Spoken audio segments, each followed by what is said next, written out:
আসসালামু আলাইকুম সম্মানিত চাষী ও কৃষক ভাইরা, হানিফ এগ্রো ফার্মের পক্ষ থেকে আন্তরিক শুভেচ্ছা ও ধন্যবাদ। আমি এখন যে জমিতে দাঁড়িয়ে আছি এটা হচ্ছে আমার ব্রিদান 114-র একটি মাঠ।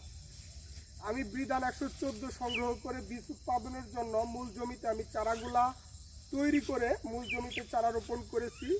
মাশাআল্লাহ, আলহামদুলিল্লাহ, মহান আল্লাহ তাআলার নিকট হাজারো শুকরিয়া আদায় করি যে আমার ব্রিদান 114 অধিক পরিমাণে ফলন হয়েছে মাঠে। আপনারা দেখতে পাচ্ছেন যে ধানগুলা আপনার প্রায় 60% পেকে গেছে। এই ধানগুলা আর 20% পেকে গেলে আমি ধানগুলা কর্তন করব।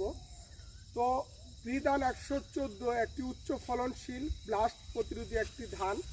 তো রোগ ব্যাধি কম হয়, আপনার হচ্ছে সারের পরিমাণটাও কম লাগে। তো আমাদের এলাকাটা কিন্তু পাহাড়ি এলাকা। আপনি দেখতে পাচ্ছেন যে এপাশে দেখাও, এপাশে ধানগুলো আমার হচ্ছে কর্তন করা হচ্ছে। এর পাশে যে মাঠে ধানগুলো ছিল এটা হচ্ছে আপনি ব্রিদান 108, আর আমি এখন যেখানে দাঁড়িয়ে আছি এটা হচ্ছে আপনি ব্রিদান 114। আমরা চারাগুলা কিন্তু একই দিনে একই সময়ে আমরা চারা রোপণ করেছি। ধরেন আপনার হচ্ছে পাশের জমিটা যেদিন চারা রোপণ করেছি, এই আপনার হচ্ছে এই জমিতে আমি যে জমিতে দাঁড়িয়ে আছি এটাও একই দিনে চারা রোপণ করেছি। তো ব্রিদান 108-এর থেকে 114 আয়ুষ্কালটা একটু বেশি। আমার মনে হচ্ছে যে আপনার 8 থেকে 10 দিন আপনার হচ্ছে পার্থক্য হয়ে যাবে। ব্রিদান 114 একটি উন্নত উচ্চ ফলনশীল ব্লাস্ট প্রতিরোধী একটি ধান। তো আমরা সচরাচর যে ধানগুলো চাষাবাদ করে থাকি ব্রিদান 28, 29, তারপরে আপনার হচ্ছে 88, 89, তো এগুলো হচ্ছে আপনার পুরাতন জাত।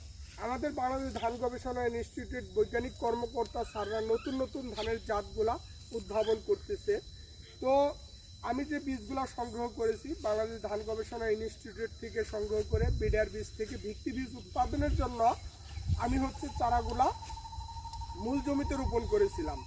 তো দীর্ঘ 3 থেকে 4 মাস পরিচর্যা করার পরে এখন ধানগুলা আপনার হচ্ছে পেকে যাচ্ছে। আমরা আর কিছুদিন পরে ব্রিদান 114 আমরা কর্তন করব। তো কৃষক ভাইদের উদ্দেশ্যে আমি দু একটি কথা বলবো। আমরা যারা এই পুরাতন জাত নিয়ে এখনও মানে আছি, এই সমস্ত পুরাতন জাতগুলো আমাদের চাষাবাদ বাদ দিয়ে যে নতুন নতুন জাতগুলো যে আছে এগুলো আমাদের চাষাবাদ করতে হবে।